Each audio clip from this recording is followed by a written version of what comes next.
What it do, Dream Team? It's your boy D Neal back with another reaction video. We're back once again with our guy Ricky Gervais, knowing what to say at Sunday school.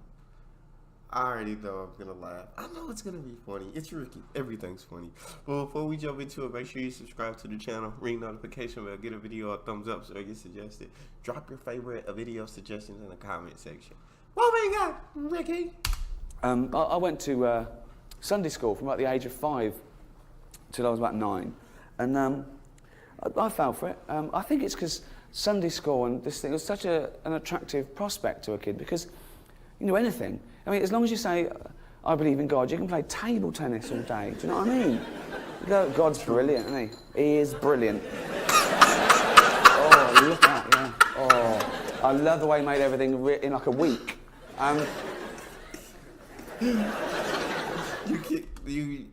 You can't do anything. As long as you are a believer, you can have all the fun you We're want. in like a week.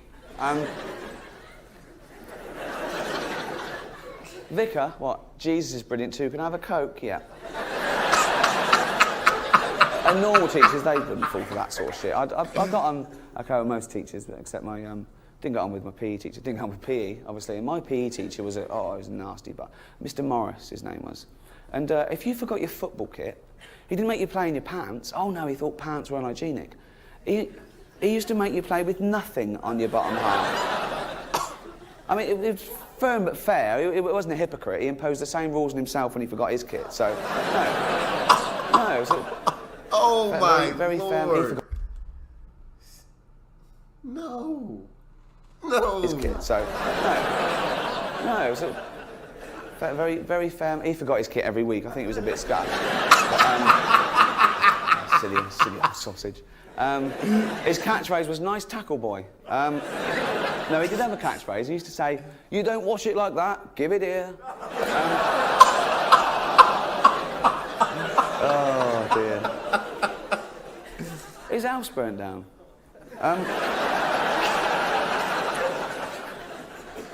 But that's where my fascination with animals started at school. And I did well at school, but I felt that I just learned to pass exams as opposed to.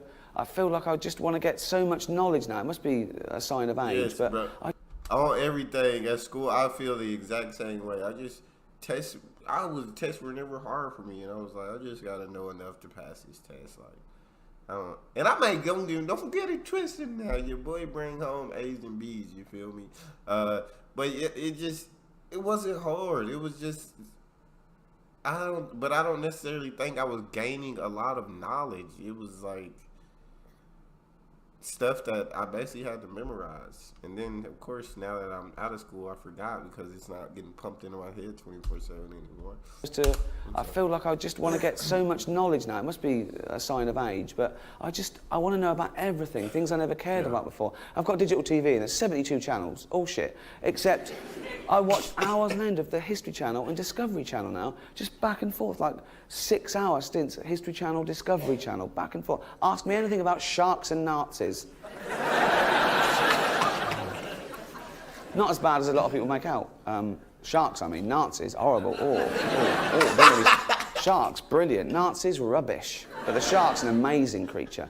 It's got sense up its body. It can tell the slightest movement in water of a floundering fish through electrical impulse. It can zone in on that. It's got good eyesight, contrary to popular belief. And it can taste and smell the slightest human secretion of like blood and sweat, 1 part in a billion from a mile away. Dang. A shark would have found Anne Frank like that.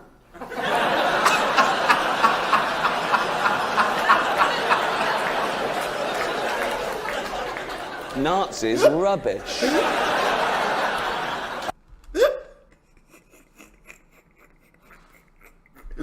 It's true, but it's only in water, so is it that great? Because it can only be in water. It can't survive. Nazis, rubbish. No time for them, no time for them. I've been to her house, it's tiny. I can't believe one of them didn't go, let's look upstairs today, you know what I mean? What the fuck were they doing? Okay, yeah. Sarge, wait, what? What's that tapping noise? Rats, move on. Oh. She had time to write a novel, for Christ's sake. Well, it ends a bit abruptly, and no sequel, lazy. No, I'm not here to talk about war, and particularly not at this time, you know, and we're to... not my favourite war either, the Second World War, you know. Well, if you're asking, the Falklands. People say it was a conflict, it was a war. And it's my favourite war because it was a range war. What that means is that the RG guns could fire 9 kilometres and our guns could fire 17. So we just parked our boats about 10 kilometres and they were falling into the sea and we were shelling the shit out of them. It's the war equivalent of holding a midget at arm's length. Basically, baby, none of you just park at 10. If they can only fire 9, let's just park at 10. They won't be able to hit us, it won't destroy them. That's terrible. War equivalent of holding a midget at arm's length. Why did the other side just like scoot their boats closer? Like it was making like a toe-to-toe fight. Equivalent of holding a midget at arm's length. And he's flailing like that. And you're just steadily kicking in the bollocks.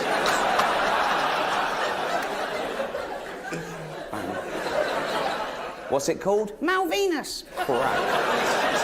What's it called? That's why the Falklands is my favourite war. The little midget fellow. Right? Vietnam, best soundtrack. Definitely. First World War was good. You know, they say it was a great war. It wasn't great. It was good. I mean, it wasn't great. For me, the great has got to be perfect. It wasn't perfect. I like the bayonets and the mustard gas. I didn't like the poetry. That sort of do you know what I mean? Brings a war down for me, poetry. Ooh, it's the only time poetry isn't bent. But even so, let's keep it out of war. You know what I mean? There's one poem that everyone goes on about because it's very poignant because the soldier died writing it. And I suppose it is quite poignant. It's called We Are the Dead. It goes, we are the dead. Once we lived, felt the sun on our face, loved and were loved, and now we lie in Flanders fields. Be honest, if you'd had a gun in your hand instead of a pen, mate.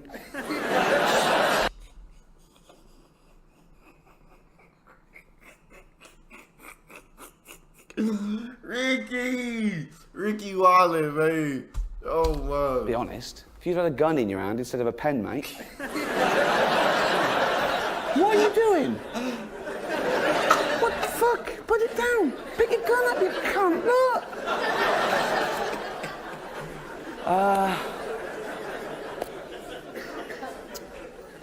Let's have a game of football in no man's land. Second World War was all right, but not the ending. That tears a lot of people because we say, you know, the A-bomb. It's, you know, atomic power's bad. But war's bad, but it ended a war, so, you know. And it was invented by Einstein, essentially, atomic power. And he's brilliant, isn't he? So bright. No, he said that light could be described as discrete bundles of energies that when irradiated onto an unstable... What sort of cunt thinks like that? Do you know what I mean? That's what turned Stephen Hawking's mental, too much thinking. I mean, I'm not a doctor, but I'm pretty sure it's too much... Too much swatting can send you a little bit like him. I don't know, but... Ricky, no. It's too much swatting can send you a little bit like him. I don't know, but it's not like the universe is expanding. Of course it is, Stephen. Now, take a day off, go for a walk, not a walk, but I mean, go out.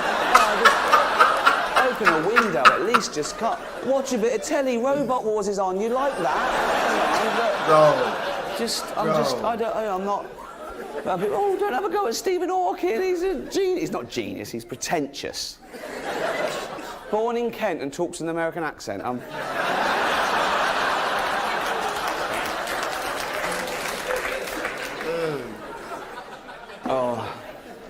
No more war on nasty things.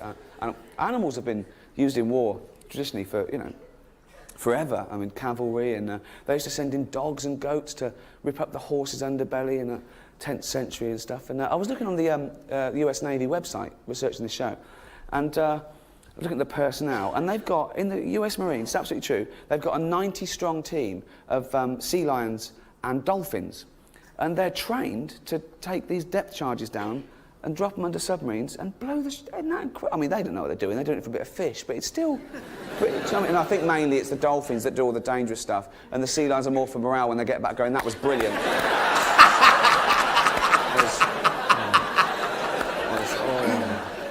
Well done, let's go to...